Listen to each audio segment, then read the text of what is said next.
తెలంగాణ రాష్ట్రంలో 3 ప్రతిపక్ష పార్టీలైన కాంగ్రెస్, బీఆర్ఎస్, బీజేపీలకు శ్రీ విశ్వావసు నామ సంవత్సరం కీలకం కానుంది. స్థానిక సంస్థల ఎన్నికలు సైతం జరిగే అవకాశాలు ఉండడంతో ఫలితాలు ఎలా వస్తాయనేది ఆసక్తికరంగా మారింది. 3 పార్టీల్లో పార్టీ కేడరు ప్రభుత్వ కార్యక్రమాలను విజయవంతానికి అధికార పార్టీ సమన్వయం చేసుకోవాల్సి ఉంటుంది. అధికారం దిశగా బీజేపీ మరింత శ్రమించాల్సి ఉంటుంది.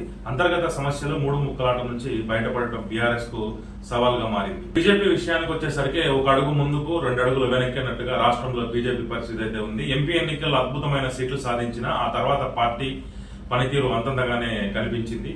ఆ ఊపు ఉత్సాహం కొనసాగించలేకపోయిందనే చర్చ జరిగింది. ఇప్పుడే ఎందుకు 5 ఏళ్ల టైం ఉందిగా, అప్పుడు చూద్దాంలే అన్న రీతిలో బీజేపీ ఆలోచనలు కనిపించాయనే విమర్శలు కూడా వ్యక్తమవుతున్నాయి. విపక్షంగా దూసుకుపోవాల్సిన తరుణంలో ప్రజల అంచనాలకు తగ్గట్టుగా పనిచేయడం లేదని, దూకుడు ప్రదర్శించడం లేదని రాజకీయ వర్గాల్లో టాక్. 20 నెలలుగా పార్టీ పూర్తి స్థాయి అధ్యక్షుడు లేరు. తాత్కాలిక అధ్యక్షుడితో నెట్టుకొస్తుండ్రు. కిషన్ రెడ్డి అటు కేంద్ర మంత్రి, ఇటు రాష్ట్ర అధ్యక్ష పదవి రెండింటిని బ్యాలెన్స్ చేయలేక ఆయన సతమతమవుతున్నారని చెప్పొచ్చు.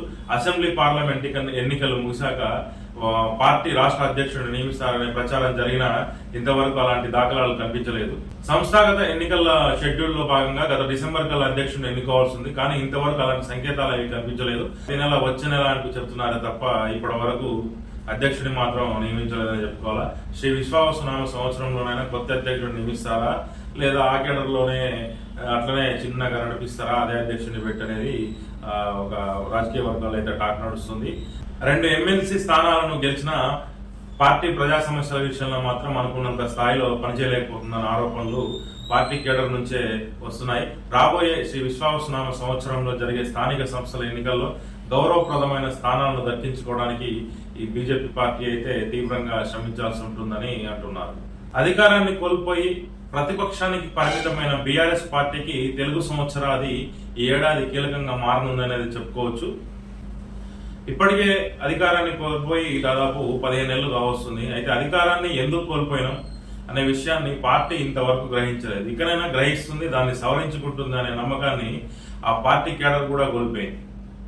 రాబోయే రోజుల్లో గ్రహిస్తుందనే నమ్మకాన్ని కూడా కోల్పోయినట్టు పార్టీ వర్గాలు అయితే చెప్తున్నాయి. పార్టీ అధినేత కేసీఆర్ ఫామ్ హౌస్ నుంచి ఇంతవరకు బయటకు రాకపోవడంతో ఆ పార్టీ కుటుంబ సభ్యులు ఎవరైతే ఉన్నారో ఆ కేటీఆర్, నెక్స్ట్ హరీష్ రావు, కవితల మధ్య 3 స్తంభాల ఆట అయితే కొనసాగుతుందనే చెప్పొచ్చు. ఎవరికి వారు ఆధిపత్య పోరుతో ముందుకు సాగుతున్నారు.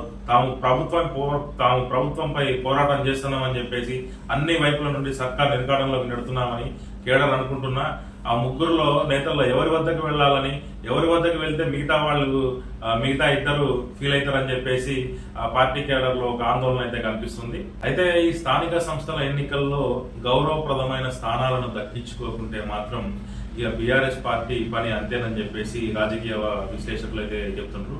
ఈ పార్టీ కేడర్ కింది స్థాయి నుంచి బలోపేతం చేయకుండా అధికార పార్టీ మీద వ్యతిరేకత వస్తే తమకే ఓటు వేస్తారనే లెక్కల్లో ఆ పార్టీ నేతలు ఉన్నారని రాజకీయ వర్గాల్లో అయితే ఒక చర్చ అయితే నడుస్తుంది. అధికార కాంగ్రెస్ పార్టీ శ్రీ విశ్వావసునామ సంవత్సరంలో అనేక కీలకమైన పనులు అయితే చేపట్టాల్సి ఉందని చెప్పుకోవచ్చు.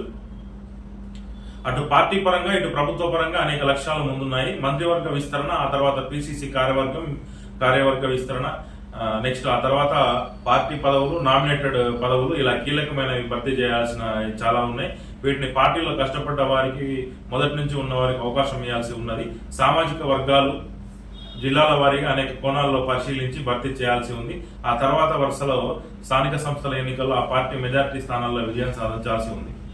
అధికార పార్టీగా ఉండి మెజార్టీ స్థానాల్లో విజయం సాధించకుంటే పార్టీకి ఇబ్బందులు తప్పవు. ప్రభుత్వ పథకాలు ఏదైతే ఉన్నాయో వాటి అమలుకు నిధులు సమీకరించుకోవాలి. ప్రభుత్వ పథకాలు ఏదైతే ఉన్నాయో వాటికి నిధులు సమకూర్చుకోవడం ప్రభుత్వానికి పెద్ద సవాల్గా మారిందనే చెప్పుకోవచ్చు. బీఆర్ఎస్ హయాంలో ఇప్పటికే తెచ్చిన అప్పులకు వడ్డీలు అసలు చెల్లించడానికే తిప్పలు పడాల్సి వస్తుంది. ఈ ప్రస్తుత విశ్వాసనామ సంవత్సరం, ఈ కొత్త ఏడాదిలో ప్రభుత్వ ఆర్థిక ఇబ్బందులు పార్టీ పరంగా విజయాలు నమోదు చేసుకోవాల్సి ఉంది.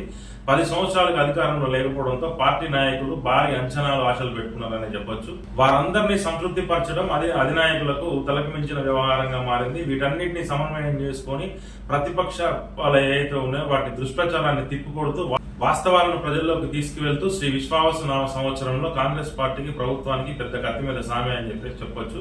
మరొక టాపిక్ తో మళ్ళీ కలుద్దాం.